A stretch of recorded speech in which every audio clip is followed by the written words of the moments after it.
If you are having dog food digestive problems, this video is for you and it's going to actually address the issue you are having instead of offering you supplements or any other products to patch over the actual problem. So do listen up. The first thing I want you to realize, the one thing you are dealing with is inflammation. Something in your dog's gut, something in your dog's digestive system is not firing on all cylinders.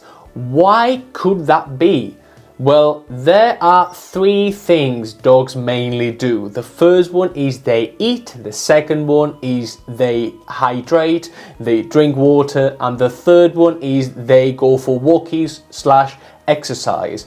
Out of those three, there are only two things that go into your dog: what the dog eats and what the dog drinks. And one of the two, most likely the food, there is something in the food that's causing your dog's stomach to go a bit AWOL. So the first thing we need to do is address, assess, have a full list of everything the dog is currently eating.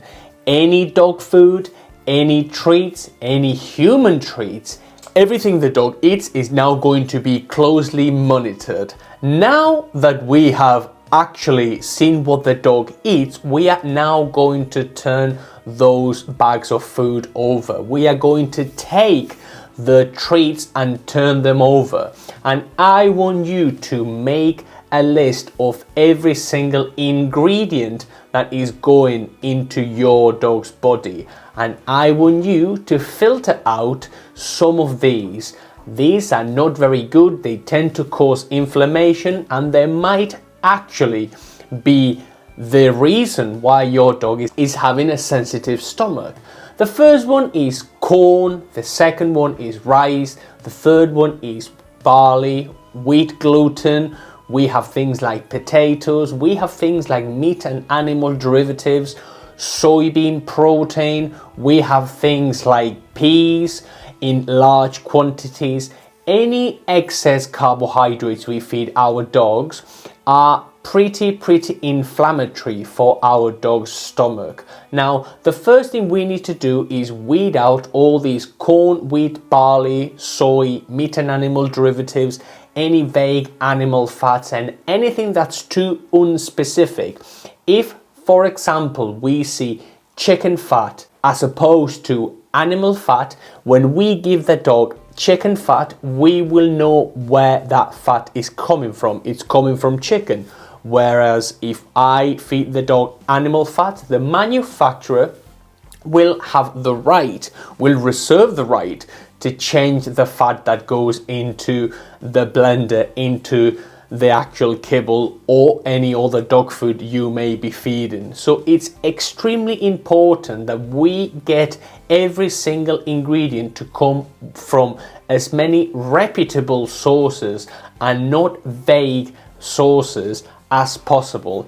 In that way, we will be able to identify what we are giving our dog. And so now that we know and we have read everything we give our dog and we see all the ingredients, what should we be doing? Should we be feeding our dog chicken and duck and beef and turkey? We shouldn't, should we? Because if we give the dog too many options, too many proteins, we will not really know which one might be causing the digestion issue. So what we want to do is put the dog on something called the single protein diet or an elimination diet, whereby we are going to filter out in every single protein apart from one. You can choose this.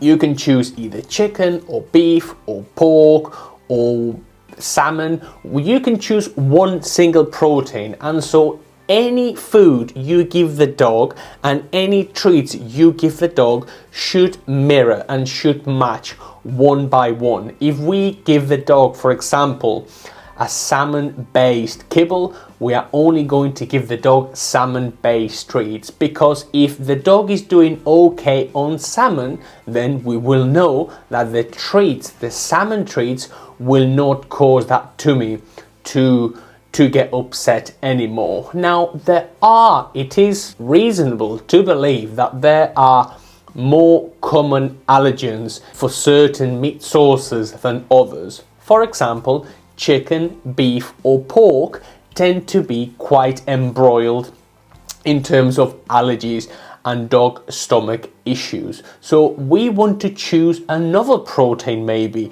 Try reindeer, try goat, try rabbit, try quail. How about seabass or pilchard? We want to choose a food that will have something that isn't in the food chain, isn't massified, as it were, so that your dog's likelihood to be allergic or prone to having digestive issues, the probability is a lot lower. So assess all the ingredients you have in your house. Assess everything you give the dog. And now we put the dog on a single protein food. If we can choose a reindeer, a rabbit or ostrich, something out there, something a bit left field. Make sure the bag of food doesn't contain any meat and animal derivatives, no oils and fats, no sugar, no dextrose, wheat, barley, corn, soy, rice, for example. Those ingredients tend to be inflammatory, ultra processed, and might not agree with your dog. That is very, very likely to solve every single problem your dog is facing when it comes to digestive health. So before you give the dog any other supplements and before you give the dog anything else, I want you to do that, because that's in 95% of the cases what we see works. Now, if the dog, after all that, let's say we give the dog a fish-based diet or an ostrich-based diet and only an ostrich-based diet for a few weeks and the dog is not getting better, it could be something else. Always consult with your vet if the dog has any signs of distress, obviously. But if it is a digestion issue, what you are dealing again is with inflammation. So could you add a natural probiotic? Something like psyllium husk would be very good and it aids digestion. Any natural psyllium husk works really well. A dollop of natural yogurt with your dog's meal, that can be very, very beneficial. We then have sources of fiber, insoluble fiber and fiber, anything with hair on. For example, you can head down to your local pet shop and buy rabbit ears or anything with fur. That tends to soothe digestion. Or things like chia seeds, which creates a mucus in your dog's stomach and acts a bit as protection.